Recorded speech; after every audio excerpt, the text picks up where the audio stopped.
بسم اللہ الرحمن الرحیم۔ السلام علیکم میرے محترم بھائیوں، قربانی کا جانور خریدتے وقت ان چیزوں کا خاص خیال کریں۔ نبی رحمت صلی اللہ علیہ وسلم نے بڑی تاکید سے ان کو بیان فرمایا ہے۔ سب سے پہلی چیز، قربانی کا جانور کوئی بھی ہے، 4 قسم کے جو جانور بیان کیے گئے ہیں وہ یہی ہیں: اونٹ، گائے، بھیڑ اور بکری۔ ان میں سے نر مادہ کوئی بھی ہو، یہ سنت کے مطابق عمل ہے اور انہی جانوروں میں سے ہی قربانی کرنی چاہیے۔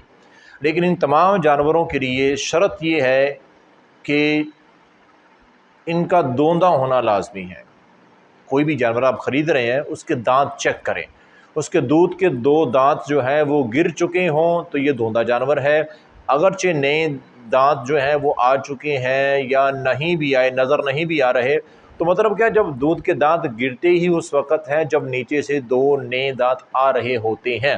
اب اگر وہ ظاہراً نظر نہیں آ رہے تو بھی کوئی حرج والی بات نہیں ہے، دودھ کے دانت ٹوٹ چکے ہیں تو وہ دوندہ جانور ہے۔ اس چیز کا آپ نے لازمی خیال کرنا ہے۔ اور یہاں پہ پیارے آقا علیہ الصلوۃ والسلام کا فرمان ہے کہ ہاں، اگر کوئی بندہ مجبور ہے، اضطراری حالت ہے اور اس کے پاس دوندہ جانور نہیں ہے، تو فرمایا کہ اس کے لیے پھر رخصت ہے۔ مجبوری کی حالت میں رخصت ہے۔ مجبوری کوئی بھی ہو سکتی ہے۔ ایک بندے نے جانور رکھا ہوا تھا، وہ یعنی کہ سال سے زیادہ اس کی عمر ہو گئی ہے لیکن وہ دوندہ نہیں ہوا، قربانی کے لیے رکھا تھا لیکن دوندہ نہیں ہوا ہے، تو پیارے آقا علیہ الصلوۃ والسلام کا فرمان ہے کہ جزعۃ من الضان، بیڑ یا مینڈا یعنی نر یا مادہ، ان میں سے اگر کوئی جانور ایسا ہے کہ جس کی 1 سال عمر ہو گئی ہے لیکن وہ دوندہ نہیں ہوا ہے تو وہ قربانی پہ لگ جائے گا۔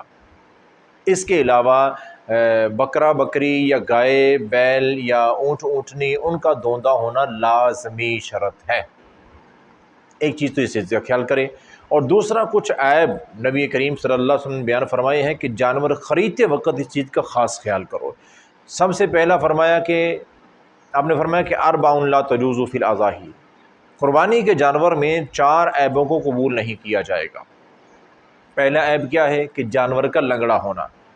جانور جب خریدتے ہیں تو اس کو چلا کے دیکھا کریں، اس کو چلائیں تھوڑا اور دیکھیں اس کو اچھی طرح، اس کے چاروں ٹانگیں جو ہیں، اس کے چاروں پاؤں بالکل ٹھیک ہیں۔ اگر وہ لنگڑا رہا ہے اور اس کا لنگڑا پن واضح ہے تو ایسا جانور قربانی کے لیے جائز نہیں ہے۔ دوسری چیز، ایسا جانور جو بینگا ہے یا کانا ہے، یعنی جس کو ایک آنکھ سے نظر ہی نہیں آتا ہے یا اس کا بینگا پن بالکل واضح ہے، یعنی اس کی آنکھوں کی خرابی ہے، تو ایسا جانور بھی قربانی پہ نہیں لگتا ہے۔ اور تیسرے نمبر پہ آپ نے فرمایا کہ ایسا جانور جو بیمار ہے، بیمار جانور قربانی کے لیے جائز نہیں ہے، اس کی قربانی نہیں ہوتی ہے۔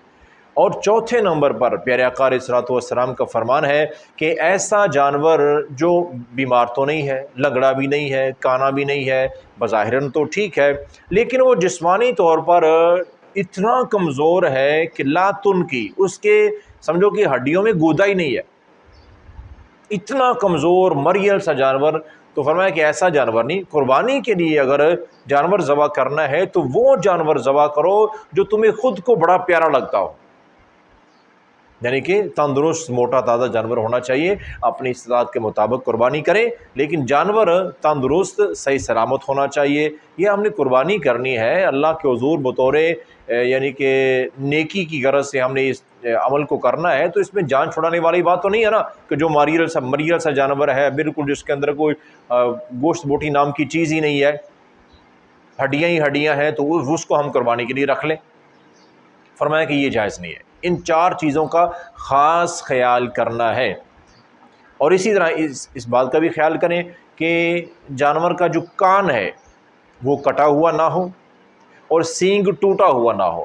اب اس میں کیا ہوتا ہے، کئی دفعہ جانور آپس میں کچھ ان کی ٹکراؤ ہوتا ہے تو سینگ ٹوٹ جاتے ہیں یا کان کٹ جانا، یہ اس طرح کا مسئلہ بن جاتا ہے۔ تو اس میں یاد رکھیں کہ سینگ جو ہے اگر وہ تھوڑا بہت ٹوٹا ہوا ہے تو اس کا تو کوئی حرج نہیں ہے، لیکن اگر سینگ آدھا ٹوٹا ہوا ہے، آدھا سینگ ہی ٹوٹ گیا ہے یا آدھے سے زیادہ ٹوٹا ہے، تو وہ جانور قربانی کے لیے مناسب نہیں ہے۔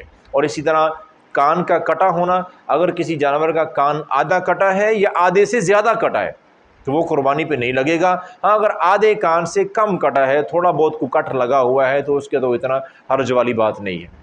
تو یہ وہ اصول ہے جو نبی کائنات صلی اللہ علیہ وسلم نے قربانی کے جانور کے متعلق خاص طور پر بیان فرمائے ہیں۔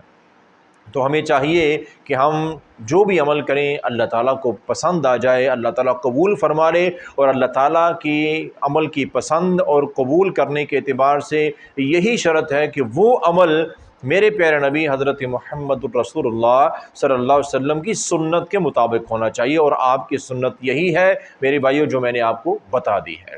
تو اللہ سے دعا ہے اللہ تعالیٰ ہمیں سنت کے مطابق یہ مقدس عمل کرنے کی توفیق عطا فرمائے۔